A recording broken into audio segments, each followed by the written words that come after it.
পাৱই বৈকুণ্ঠত ৩৬টা জাতি, এটা জাতি হ'ব।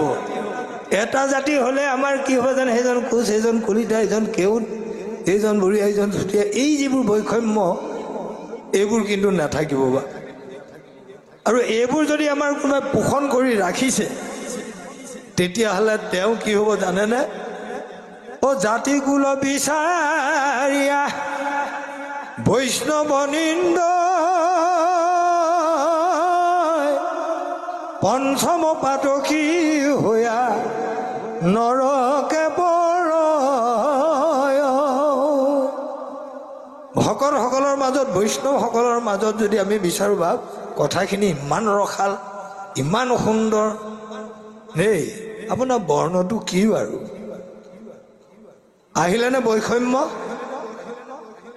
এনেকুৱা মনোবৃত্তি লৈ যদি আমি ভকতি কৰোঁ তেতিয়াহ'লে ঈশ্বৰে কি কৈছে যে 5টা মহাপাপ তেওঁ বৈষ্ণৱক বৰ্ণ বিচাৰি সেৱা ভক্তি কৰিবলৈ যোৱাত 5টা মহাপাপ সিদ্ধ হ'ল।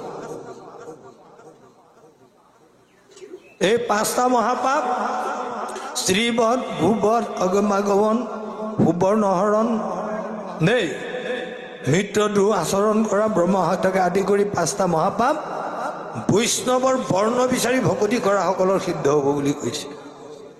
সেইকাৰণে ইয়াত ভাগৱতে কৈছে, কি সুন্দৰ। এতিয়া এই কথাখিনি যদি আমাৰ হৃদয়ংগম কৰে কোনোৱে, তেতিয়াহ'লে আমাৰ জাতিৰ বৈষম্য ভাৱবোৰ দূৰ হৈ যাব। জাতি ধৰ্ম আৰু ভাগৱত ধৰ্ম পাৰ্থক্য আছে।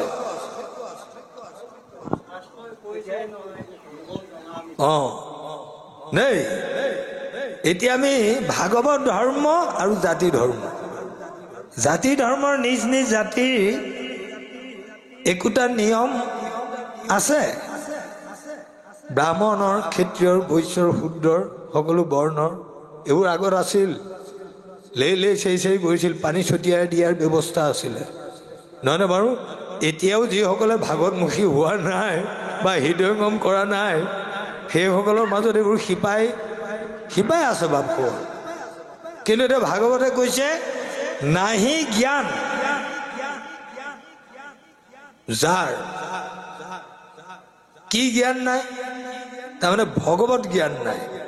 ভাগৱতে যিখিনি কৈছে সেইখিনি যি কায় মনোবাক্যে হৃদয়ংগম কৰি ইয়াত ধাৰণ কৰি লোৱা নাই ভগৱত জ্ঞান। তেওঁলোকে কি কৰি আছে? জাতি ধৰ্ম মাত্ৰ কৰে।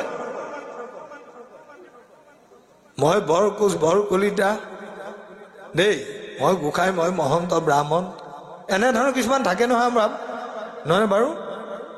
এনেকুৱা মণিবৃত্তিবোৰে কিন্তু আপোনাক গতি মুক্তি নিদিয়ে। ভাগৱতে গৈ আছে